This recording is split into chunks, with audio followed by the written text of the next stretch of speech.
اس sub types کی ہم بات کرتے ہیں مزید. یہ بالکل صحیح حدیث ہے. ایک حدیث کے مطابق رسول اللہ صلی اللہ علیہ وسلم نے ایک قسم کے جنوں کا ذکر کیا جو حمل گرا دیتے ہیں، آنکھوں کی بینائی کو ختم کر دیتے ہیں. یہ اس حد تک خطرناک بھی ہو سکتے ہیں جنات کہ یہ مس کیریج بھی کر دیتے ہیں، عورت کا حمل بھی گرا دیتے ہیں. اور کالے جادو کرنے والے جو جادوگر ہوتے ہیں وہ انہی کا استعمال کرتے ہیں. اور یہ آنکھوں کی بینائی بھی جو ہے وہ لے لیتے ہیں، اور یہاں تک کہ گردے بھی فیل ہو جاتے ہیں جن پہ کالا جادو ہوا. تو ظاہر ہے دیکھیں نبی صلی اللہ علیہ وسلم نے فرمایا کہ جن جو ہے شیطان وہ انسان کی رگوں میں خون کی طرح دوڑتا ہے. تو جب یہ خون کی طرح رگوں میں دوڑیں گے تو دوائی خون میں ہی جاتی ہے نا، پھر یہ دوائی بھی نکال لیتے ہیں، پھر دوائی کا بھی اثر نہیں ہوتا، پھر کوئی ریزن نہیں ہوتی میڈیکلی، اور پھر بھی انسان بیمار ہی رہتا ہے. تو یہ ایک بہت بڑا سائن ہے کالے جادو کا. یہ عام طور پر دھاری دار سانپ کی شکل میں ظاہر ہوتے ہیں. ان کے اسی نقصان کی وجہ سے رسول اللہ صلی اللہ علیہ وسلم نے نصیحت کی کہ جو بھی سانپ اس سے ملتا جلتا ہو اسے مار ڈالیں. دھاری دار سانپ جو ہے اگر آپ کو نظر آئے آپ اس سے 3 بار پوچھیں کہ جن ہو تو چلے جاؤ، جن ہو تو چلے جاؤ. اگر نہ جائے تو مار دیں، چلا جائے تو وہ جن ہے، لیکن اس سے پہلے پوچھ لیں کیونکہ ادروائز پھر دشمنی مول لے لیتے ہیں. اس کے بعد کیا بتایا گیا ہمیں؟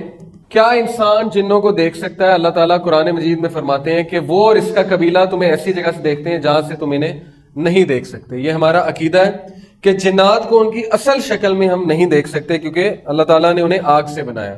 ہاں ان کی دیگر جو شکلیں ہیں جیسے سانپ ہے، کتا ہے، خوفناک سی شکل ہے، یا کسی انسان کی شکل میں وہ آ گئے، لمبے سے قد میں آ گئے، پچھل پیری، چھلاوا، عجیب و غریب شکل میں آ گئے، وہ ایک الگ بات ہے. لیکن ان کی اصل شکل میں ہم انہیں نہیں دیکھ سکتے.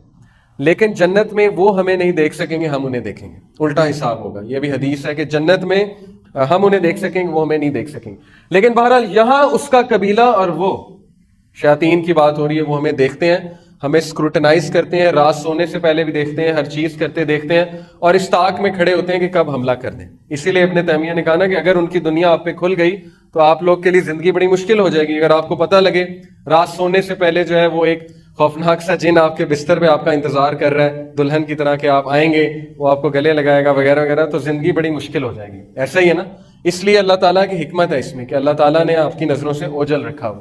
اس آیت سے اس بات کا اندازہ لگایا جا سکتا ہے جنات اپنی اصل حالت میں انسانوں کو نظر نہیں آتے بلکہ کسی اور حالت میں نظر آتے. قارین بہت ہی ضروری ہے کہ آپ اس کے بارے میں جانیں.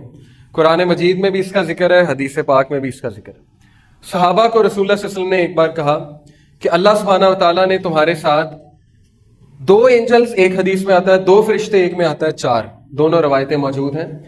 عبداللہ بن مسعود صلی اللہ علیہ وسلم بیان کرتے ہیں کہ رسول اللہ صلی اللہ علیہ وسلم نے فرمایا کہ تم میں سے کوئی بھی ایسا نہیں ہے مگر اس کے ساتھ جنوں میں سے ایک جن ہم نشین لگایا گیا ہے. تو جب آپ پیدا ہوتے ہیں، انسان پیدا ہوتا ہے تو اس کے ساتھ ایک جن پیدا کیا گیا ہے. فرشتے بھی ہوتے ہیں لیکن ایک جن اس کے ساتھ ساری عمر رہتا ہے، اس کا نام قارین ہے. تو صحابہ نے کہا کہ اے اللہ کے رسول کیا آپ کے ساتھ بھی؟ کسی نے جسارت کر لی پوچھنے کی. تو آپ صلی اللہ علیہ وسلم نے فرمایا کہ میرے ساتھ بھی ہے لیکن اللہ نے اس پر میری مدد کی ہے تو وہ مسلمان ہو گیا اور مجھے صرف نیکی کا حکم دیتا ہے. کیونکہ وہ تو اللہ کے رسول تھے صلی اللہ علیہ وسلم، تو انہوں نے اس کو بھی قائل کر لیا تھا. لیکن بہرحال یہ جن آپ کے ساتھ آپ کی موت تک رہتا ہے. یہ آپ کی شکل بھی داڑ سکتا ہے، یہ آپ کی آواز بھی نکال سکتا ہے، یہ آپ کے جیسے حرکات و سکنات بھی کر سکتا ہے. یہ وہ جن ہے جو وسوسے ڈالتا ہے، جس سے پناہ مانگی الذی یوسوس فی صدور الناس من الجنۃ والناس. اور یہی وہ جن ہے جو آپ کو برائی کی طرف اکساتا ہے، آپ کو جو ہے وہ تنگ کرتا ہے اور مختلف طریقوں سے آپ کو نقصان پہنچانے کی کوشش کرتا ہے. جو آؤٹ سائڈ جن ہے نا، باہر کا جن، اس کے لیے آپ کے اندر آنا، آپ کو نقصان پہنچانا بہت ہی مشکل ہے. اللہ تعالیٰ نے آپ کو نیچرل پروٹیکشن دی ہوئی ہے، اللہ تعالیٰ نے آپ کو فرشتوں کی پروٹیکشن دی ہوئی ہے حفاظت کے لیے. فرشتے ہر وقت آپ کی حفاظت کر رہے ہوتے ہیں. تو جو باہر کا جن ہے اس کے لیے اندر آنا آلموسٹ امپاسبل ہوتا ہے. ابن تیمیہ اس کے بارے میں لکھتے ہیں، انہوں نے جو کتاب لکھی تھی جنات کے بارے میں، اس میں وہ کہتے ہیں کہ 2 حالت میں باہر کا جن اندر آنا اس کے لیے بڑا آسان ہو جاتا ہے کیونکہ اس کے لیے دروازے کھل جاتے ہیں. 2 حالت میں. ایک جب انسان خوشی میں آپے سے باہر ہو جائے، پاگل ہو جائے، دیوانہ ہو جائے اور پاگلوں کی طرح حرکتیں کرنے لگے، جیسے گورے کرتے ہیں نا، شراب پی کے آپے سے باہر ہو جاتے ہیں، پاگل ہو جاتے ہیں جشن میں، تب اس کے لیے دروازہ کھل جاتا ہے. دوسرا جب انسان شدید غم کی حالت میں ہوتا ہے، بہت زیادہ غم کی حالت میں، اور بہت زیادہ روتا ہے، غم کرتا ہے، ڈپریشن کی حالت میں جاتا ہے، تب بھی اس کے لیے دروازہ کھل جاتا ہے اور تب بھی باہر کا جن جو ہے وہ اندر داخل ہو سکتا ہے. اسی لیے دیکھیں جو کالے جادو والے ہوتے ہیں، یہ جب جن کو بھیجتے ہیں نا، پہلے تو یہ آپ کے قارین کے ساتھ ڈیل کرتے ہیں اور قارین کے تھرو ہی نقصان پہنچاتے ہیں. لیکن اگر باہر کا کوئی طاقتور جن ہے جس سے نقصان پہنچانا ہے تو وہ پہلے نا خواب دکھاتا ہے. وہ شیطان جو ہے پہلے آپ کو خواب دکھاتا ہے. اگر آپ اذکار کر کے نہیں سوئے تو خواب اس طرح کے ہوتے ہیں کہ وہ بڑے ڈسٹربنگ ہوتے ہیں، بہت ہی عجیب و غریب سے خواب ہوتے ہیں. آپ کو ایسی یادیں دکھاتا ہے یا آپ کو دکھائے گا کہ آپ کے ماں باپ کی وفات ہو گئی ہے، یا آپ کو بہت ہی پخانہ، گندگی، شیر، سانپ، اس طرح کی چیزیں نظر آئیں گی تاکہ آپ فل ڈسٹرب ہو جائیں۔ پھر جب وہ آپ خواب کسی کو بتاتے ہیں نا، گندا خواب، تو اس کو انرجی ملتی ہے، اس کو پاور ملتی ہے، اس کو طاقت ملتی ہے اس جن کو، کیونکہ وہ خوش ہوتا ہے کہ دیکھو میں نے اس کو نقصان پہنچایا، اب یہ دوسروں کو بتا رہا ہے، تو وہ تو پھولا نہیں سماتا۔ ایک صحابی کو ٹھوکر لگی تو انہوں نے کہا کہ شیطان نے لگوا دی، تو نبی صلی اللہ علیہ وسلم نے کہا کہ نہیں، تم کہو بسم اللہ، کیونکہ تم یہ کہو گے تو وہ پھولا نہیں سمائے گا، بسم اللہ کہو گے تو وہ سکڑ کے مکھی کی طرح ہو جائے گا۔ اس لیے اس کو کریڈٹ نہیں دینا چاہیے، برے خواب کو نہیں بتانا چاہیے۔ ہاں اگر ضرورت ہے تو کسی نیک آدمی کو، کسی راکی کو، ایسے ایکسپرٹ کو بتائیں، لیکن ہر ایک کو بتاتے نہ پھر اس کو زائل کر دیں، اعوذ باللہ پڑھ کے 3 بار یہاں پہ اسپٹ کر کے تھوک کر اس کو زائل کر دیں۔ تو یہ باہر کا جن، اس کے لیے اندر داخل ہونا بہت مشکل ہے۔ میں مزید آپ کو بتاؤں گا، لیکن ابھی حدیث کی طرف واپس آتے ہیں۔ بیسیکلی یہ جن آپ کے ساتھ ہے، اور یہ قرین ہے، ایول کمپینین، یعنی کہ برا ساتھی، اور یہ آپ کے ساتھ موت تک رہتا ہے۔ اب اس کی عمر بہت لمبی ہوتی ہے، جب آپ وفات پا جاتے ہیں تو ضروری نہیں کہ یہ بھی وفات پا جائے۔